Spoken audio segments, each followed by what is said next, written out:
And welcome to the show. My name is Naeem Sharif, and today we have a special guest, Mr. Mark Cook. Thank you, sir, so much for coming. And thank you for having me. Yes, so we have a lot of ground to cover.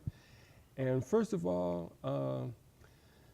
Mr. Mark Cook, and I have to call you Mr. Maybe not for the whole interview, but at least at the beginning, just because of the things that you've been through, the situations, the things that you have seen in your life that I think is very important for the audience to know.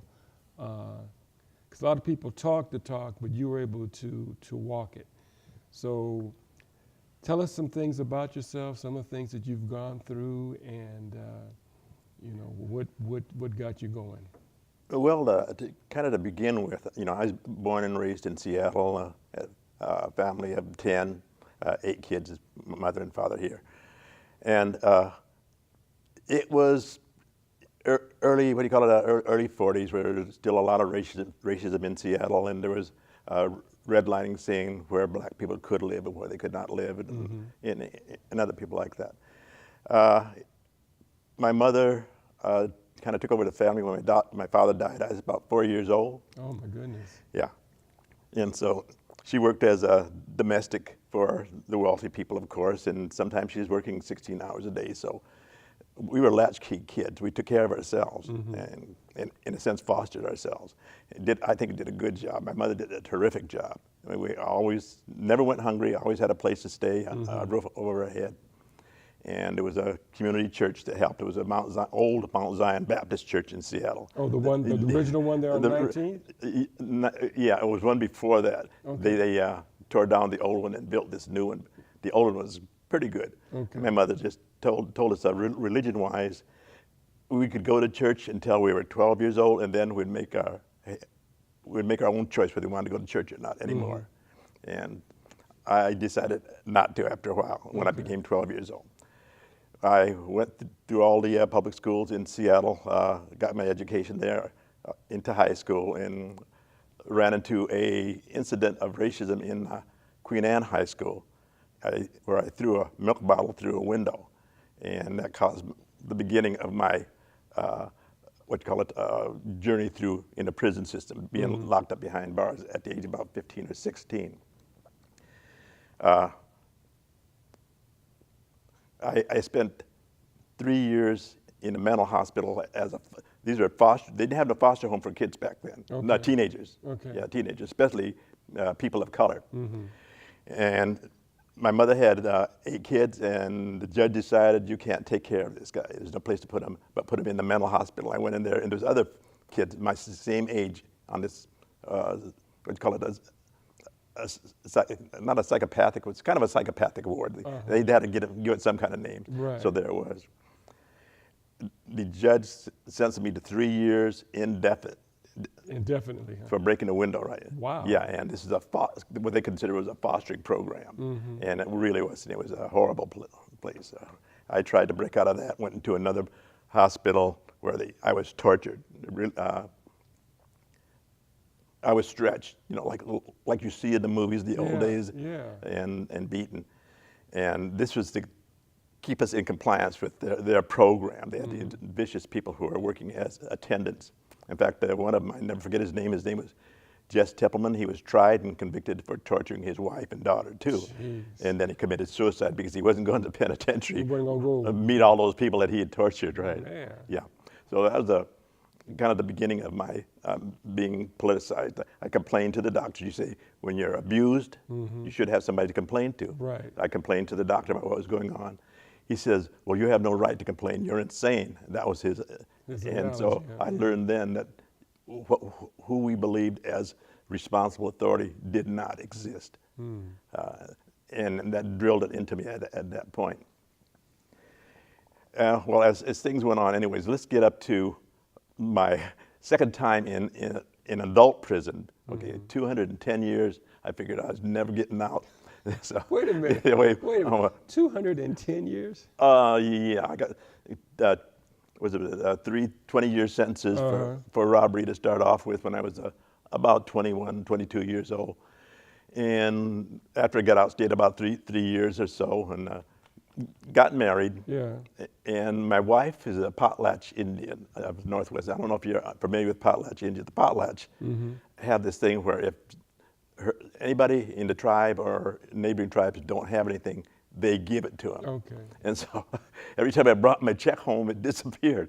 It took me a while to figure out what she was doing, but she just given it to the other First Nation people who didn't have anything. Yeah. And we lived fairly well because I still had some money, and my mother was working too. She was still working. And so I figured it was really down to crumbs, so I decided to go do a robbery. So I went downtown. It was a place called Bon Marché. It doesn't exist anymore. Oh, yeah, it's called Macy's now. It's called Macy's now. Yeah. It was on a ground floor. I walked in. It was a sports store. And I picked up a hatchet, hunting hatchet, and walked over to the counter and told him to give me 2 .45 automatics and a box of ammunition. And he did. That was the first robbery I ever committed. Wow. But anyways, it eventually ended up where I was in prison doing 210 years, parole violation and new sentences. And I didn't believe I was ever going to get out. And the conditions in the prison at that time were really bad. About 1969, a comrade of mine saw this thing on TV about the Oakland Black Panthers were there on the steps of the Sacramento Capitol with their guns and saying we are the Black Panther Party for self-defense of our community. And that really impressed us. It turned me on all of a sudden. And it was, in a sense, they were saying what the government will not do for us, we're going to do ourselves. And that's where my heart went. I became a Panther. I became the Lieutenant of Information and Education at that time. Okay. Okay, and my comrade he was a captain, and this was done by a flip of a coin, really. who's gonna run things and who's gonna take orders. And so we built a Panther Party there in Walla Walla State Penitentiary. It was underground, but the warden got wind of it, and he called us up and he says, "There's not going to be any underground anything here." He said, "I'm going to give you guys an office." So he gave us an office. Wait a minute, he gave you guys an office? They gave us an office at Washington State Penitentiary for the Black Panthers. And we were functioning at that point. We were confronted by some Canadians, white Canadians. You can call them white. They call themselves Canadians. They didn't refer to themselves as white. But these were radicals too. And they wanted to organize, get the whole prison organized. And Clemens said, that's going to be up to me. I'm the, Lieutenant of Information and Education. So I joined with them, and they had created an underground press. And I know the warden didn't want no underground press. So I said, how are you going to keep this thing secret? He said, we're going to keep our mouth shut. There's only 6 of us that know about it.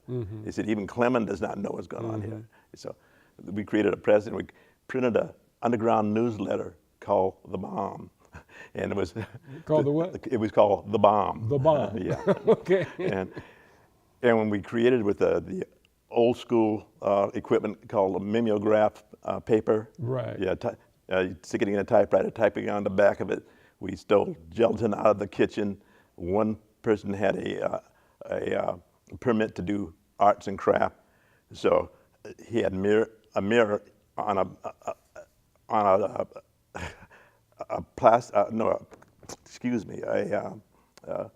plywood board. Okay. It was framed. Yeah. We boiled that gelatin, poured it on top of that mirror. It cooled, and after we had typed on this typewriter backwards, we laid it on the gelatin and pressed it down, and the gelatin absorbed the ink.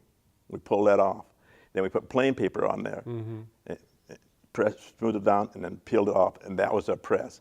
And we were able to print enough for about 20% of the population, these newsletters. Okay?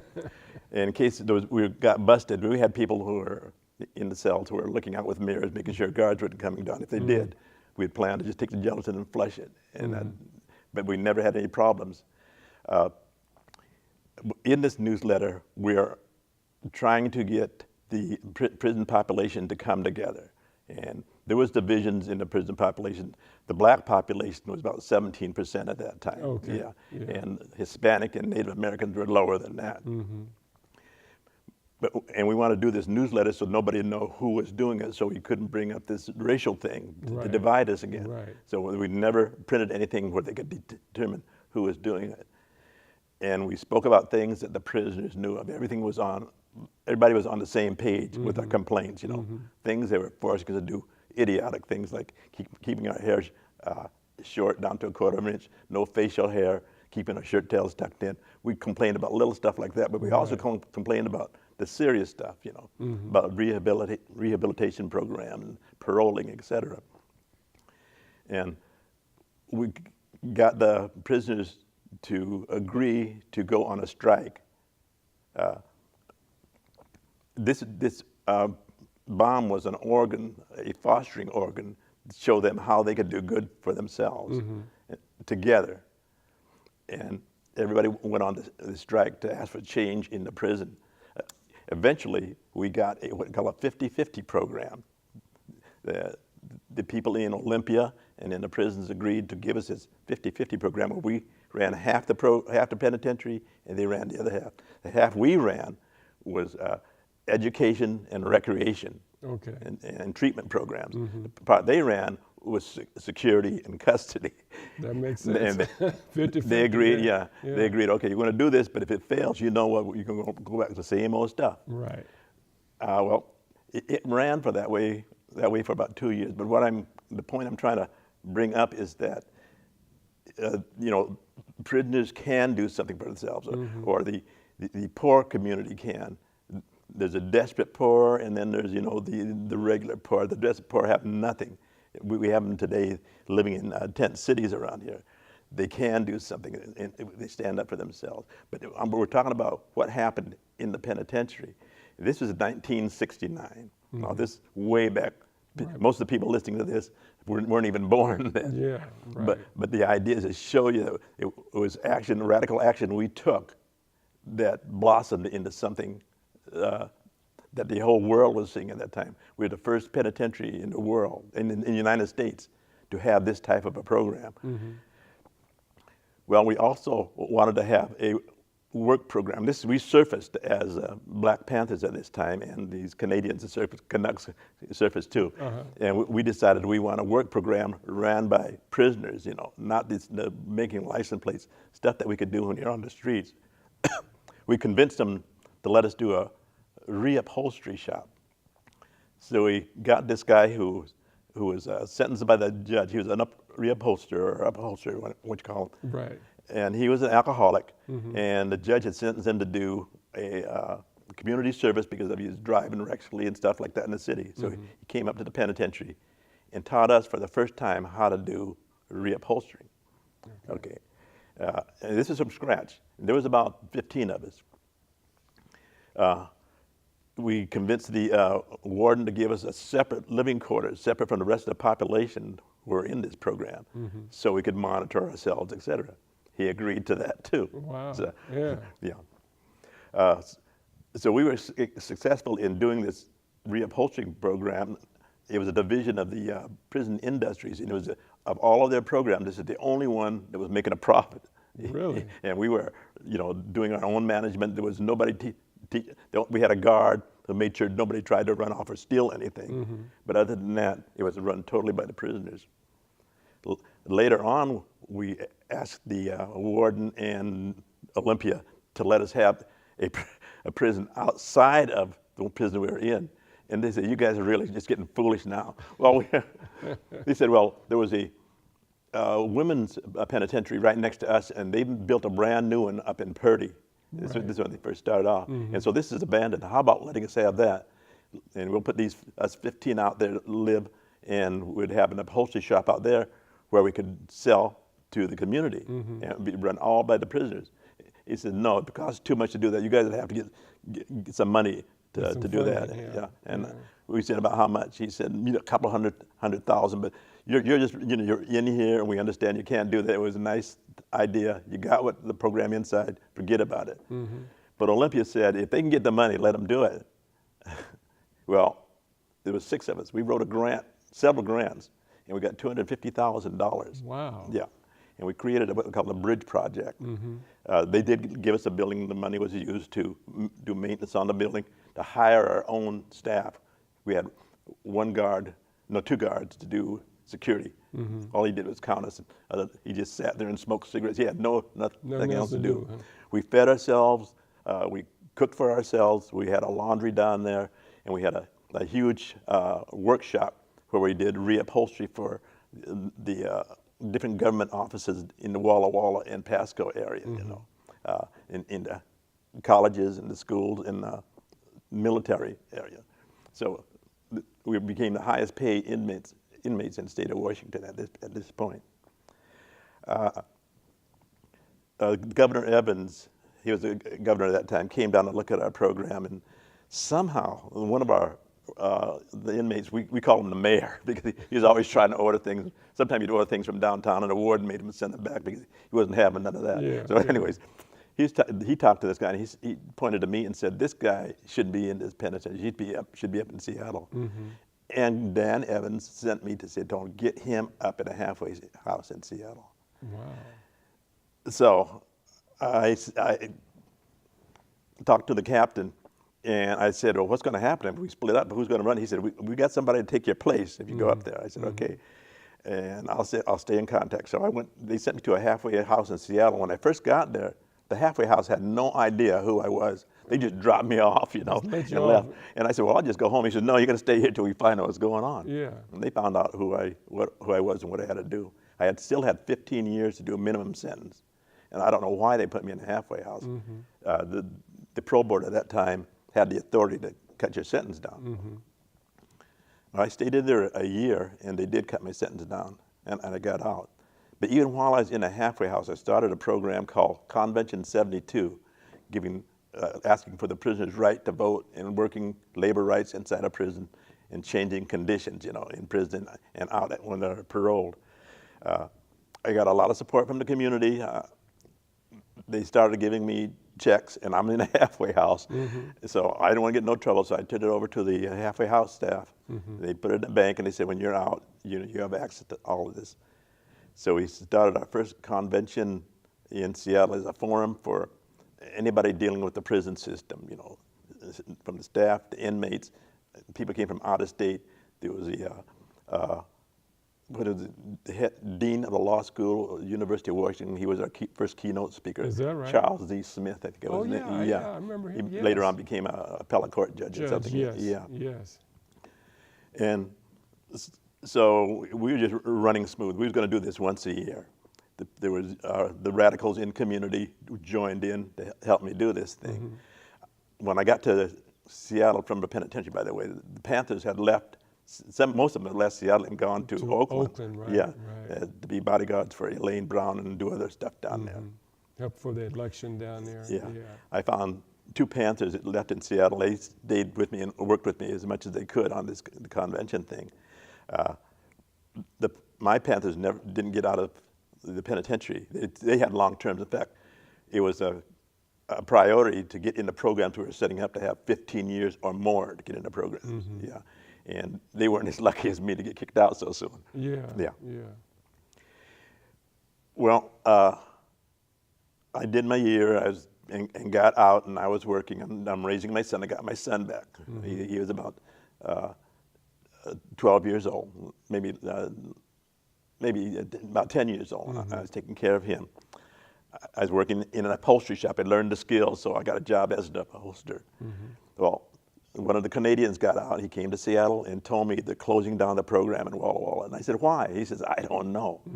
But it was running good, and we had the money. But they said after 2 years are up, there's a 2-year grant, they're going to close it down. And he said, how about starting a program here in Seattle to hire ex-cons when they come out and people on probation, men and women. Exactly, yes.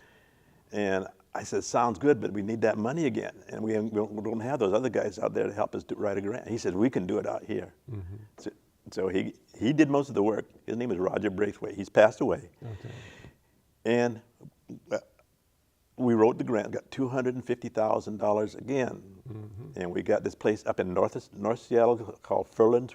There's a place up there where they used to take care of people with tuberculosis, but it closed down a long time ago. So we had that to set up our shop in, our main shop.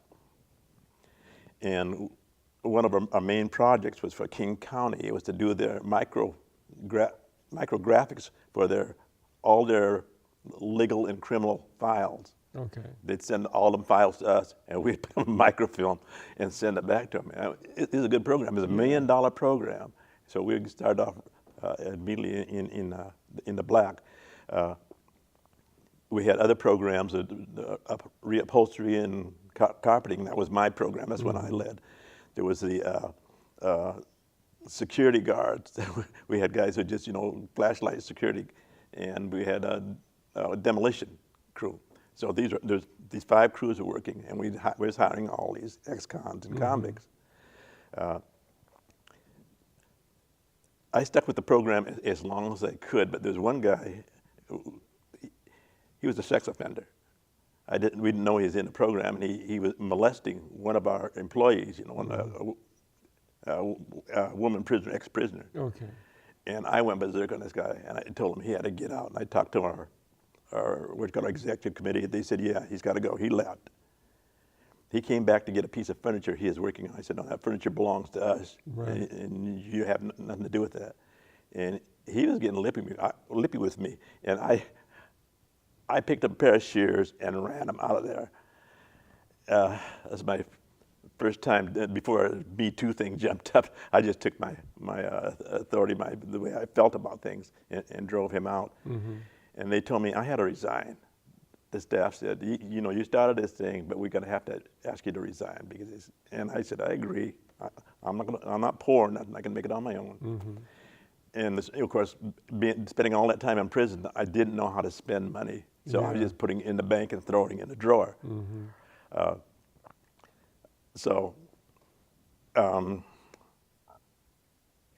Excuse me. Okay. And at one point,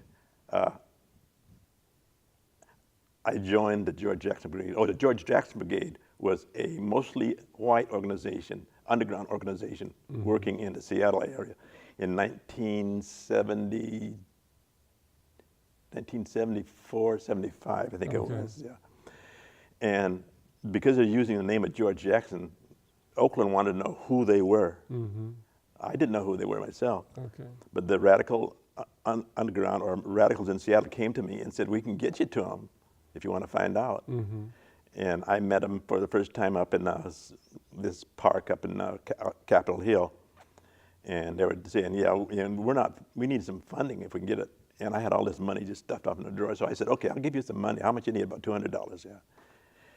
And they were doing what's called bombings and things like that.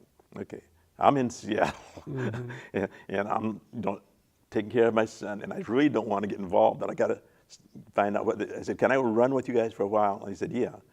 So I was with them for a while, and I reported back to Oakland and told them who they were, And they were trying to follow the premises of a George Jackson. From the books he wrote, Blood in My Eye and the Soledad Brothers, And in one of them he says, put all your grievances aside and come together, because there's, fascism is here now and people are dying and blah, blah. And they said, all we were doing is walking around in circles with them signs, walk around in the community, go down into the courthouse, and everybody would come home. He said, we're tired of doing that. And they explained to me what they were doing. They had what they called armed propaganda. You had to get the attention of the public and the government, or the people who were offending you, in order to get things done right. And I said, well, this sounds kind of weird, and go ahead and do what you got to do. And so they did. One of the things they did was, there was people being abused in Walla Walla in solitary confinement. And so they bombed the Department of Corrections here in Olympia. Oh, wow. Yeah. And the warden in Walla Walla was fired. All them people were taken out of solitary confinement. There was guards were demoted and transferred out of there. So what they did work. And this is called armed propaganda. First time I ever heard of it. It worked well. So I decided I'd ride with them for a while. I reported to Oakland what they did. I rode with them, and they did other actions similar, not quite dramatics as that one. That one right, wasn't. right. But they got the attention of people. They did they do a bombing for the people who were in Wounded Knee who needed support. They bombed the FBI office. One of the things they did was they put a fast drying cement in the FBI's toilets. So they could. So that's when they started putting those coated locks on the FBI's doors here in Seattle. It spread pretty. Yeah. That's hilarious. Okay. I see. We're gonna have to do a part 2 of Okay. this. I'm sorry. No. This is good. No, this is good. Just want to talk briefly about your newspaper. Hold your newspaper up. Okay. And it's called The Kite. Yeah. So tell us how that name, The Kite, K-I-T-E. Okay. The kite is a term used in prisons. Both the prison staff and prisoners understand what it is. In the what you call a contemporary time, if prisoners needed some kind of attention or help, whether it's medical or they want to see a counselor, they'd write a note and put it in the mail. And this is called a kite. The prison staff or administration got onto it maybe two decades ago and created forms that were called the Kite. They were form 0555 or something like that. And if you needed something, you had to write it on their form and send it to them. Okay. So the prisoners decided to do a national prison strike across the United States. So I'm working with Washington and Oregon state prisoners, and this is what I use to communicate with them, and so they could communicate with each other. They'd write letters to us. We'd put them in this newsletter. Okay. That's what that's about. Okay. Yeah. Okay. Very good. Yeah. Okay. Very good. So just wrapping up. and we'll do a part 2. We got to do a part 2. All You were right. just getting into a lot. We didn't of good, get into it. Yeah, good background stuff, and talk about your history, how you were raised, and so forth. Any closing remarks you want to make on this? Well, we're about time to wrap up. Okay. We'll get into All it right. into the next one. It's just it's really fascinating. The story that you tell, and then all the things that you wouldn't think the prisoners were able to get, and that the warden would agree to it, and that the program actually worked. That there was prisoners in there. I'm not talking about myself, but prisoners that are so intelligent they knew exactly what to do to make it work. Yeah. Yeah. From the newsletter, from speaking the same language as other prisoners. Go ahead with your program. Yeah, I hear that closing music. Well, thank you, sir. And thank you for having me. Thank you very much. And thank our audience for watching. Thank you very much.